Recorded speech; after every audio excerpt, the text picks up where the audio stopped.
Fui, di, vi. Hice, quise, vine yo. Pude, puse, supe yo. Dije, traje, conduje yo. Tuve, anduve, estuve yo. Pretérito irregular. Ya yo sé los verbos.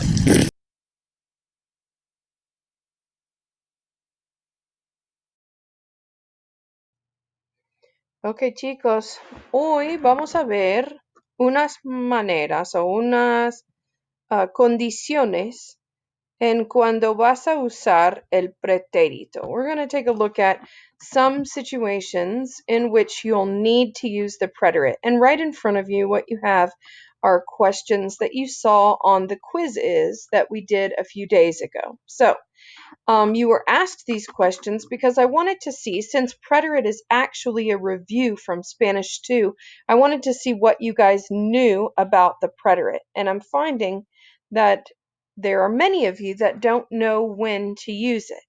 So here we go. You had this question, when do I not use the preterite? That was number 1 on your quiz. And the options were when actions have a definite beginning and ending, when actions happen habitually in the past, when there is a succession of actions in the past. That means something happened and then something else happened and then something else happened, right? So a succession of like main events that happened in the past. And the last one was when actions are interrupted by another action. So the correct answer here is when actions happen habitually in the past. We are not going to use the preterite tense when a past action happens over and over and over again. So when you say things like, every summer I went to my grandma's house, that's clearly past tense, right? Went. But because it says every summer, we're not going to choose to use the preterite. In the other situations, a definite beginning or an end to a past action, like it started to rain, or the movie ended at 3 o'clock, or, anything like that. When there's a succession, my mom went to the bank, then she went to the store. She bought ice cream and cake. She returned to the house. A succession of main events, that will be the preterite tense. And when actions are interrupted by another action, the interruption will be the preterite tense. So, like, I was reading a book, that is not the preterite tense, but I'm about to interrupt that reading, right? I was reading a book when the phone rang. The phone rang is the preterite tense. Okay, we're going to go on to the next quiz question. And you're welcome to redo the quiz if you would like after having this explained to you. Again, identify when to use the preterite. Our question is choose the correct example of an action that has a definite beginning and an end. Luis se levantó a las 7. Luis woke up, desayunó, he ate breakfast, y se fue a la escuela, and he left to go to school. The second option, estaba durmiendo cuando sonó el móvil. I was sleeping when my cell phone rang. And the next one is, ayer por la noche fui al cine. Last night, I went to the movies. I think that the best example of this is Luis's, well, it could be either Luis's succession or when you went to the theater, right? Both of those have a definite beginning and end, but I think the correct answer in this situation would be last night I went to the movie theater. Going to the movie theater only happened once. It happened at a specific time, and then something else probably happened, right? So the correct answer would be the last selection. Another question on the quiz was choose the correct sentence with a succession of actions in the past. And we have the exact same answers as the last question. Luis se levantó a las 7, desayunó y se fue a la escuela. Ayer por la noche fui al cine. And estaba durmiendo cuando sonó el móvil. And the correct answer is the first option.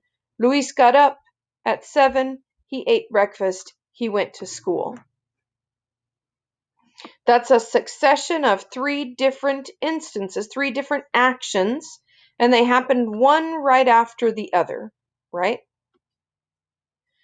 And then the next question, choose the correct sentence that has an action that is interrupted by another. And we have the exact same options as last time. I'm sure that by now you were down to one of these 3, but the correct answer would have been estaba durmiendo cuando sonó el móvil, right? I was sleeping when the cell phone rang. That is the correct answer because I was sleeping. That's actually the imperfect. And when the cell phone rang, that is the preterite. Now we are going to have a quiz tomorrow on the preterite tense, and it's very possible, wink, wink, wink, wink, that not only do you see situations where you have to conjugate the preterite, but that you see these particular questions. And beyond next class, we will have so our quiz is Friday, but then we start discussing the imperfect. And it's a much easier tense in terms of conjugations, but it's going to take us some thought when deciding between the two. So I want you to take the rest of this class period to study the preterite endings, go back over this video and make sure you understand when to use the preterite. And as we go into the imperfect, you'll feel much more prepared. For those of you that need just a quick review of the preterite tense, we're not going to review the present. If you need to review the present, you need to come to tutoring hours at this point. So we have the sudden past, which is el pretérito, right? If you look, this is a great document or a great resource to have. So a screenshot would be nice, but it would be even better if you paused and wrote these things down. We've actually already written them if you have completed your flip chart, but just to go through them, AR endings for the preterite, E with an accent mark in the yo form if it's an AR verb, Aste for the to form if it's an AR verb. O with an accent mark for an AR verb. Again, I want to reiterate that the yo form is not an O with an accent. It's also not an A with an accent. A lot of people have been making that mistake. O with an accent is the el, ella, usted form of the preterite tense. And just to slide across that table right there and look at the ER-IR verbs, I-O is the correct ending for ER-IR verbs in the el, ella, usted form. These are errors that I've been seeing on plenty of work that has been submitted. And if you're not looking at your feedback, you might not know that that's you. The vosotros form, remember the trick I taught you. All you have to do is write down the to ending and then add is. It's that simple. Ellos, ellas, ustedes, they are different.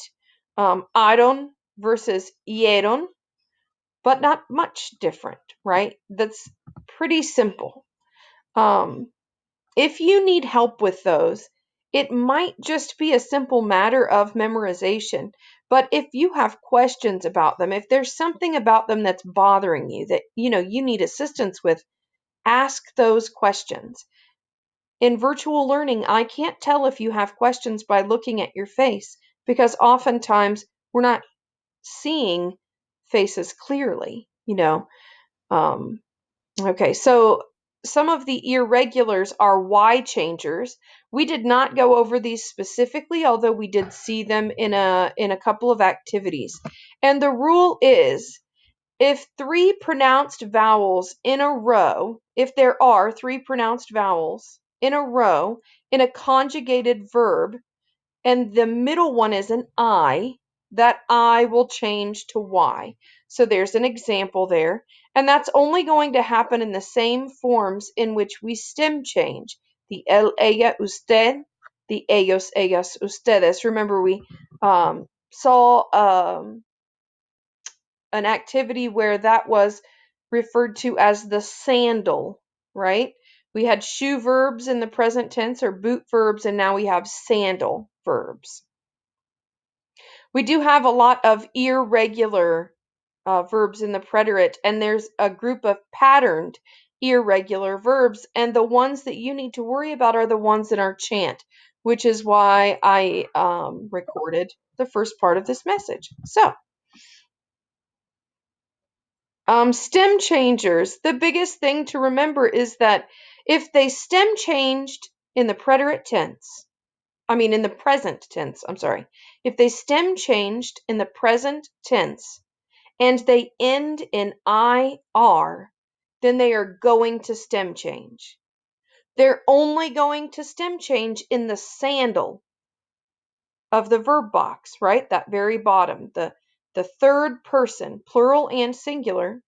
And they're only going to change in two ways, E to I, O to U. And then we have ir and ser, dar and ver. And again, we have places for these specifically in your flip chart. You just have to learn how to use it. Okay? So take this time and study, especially the irregulars. Okay, chicos, have a great day.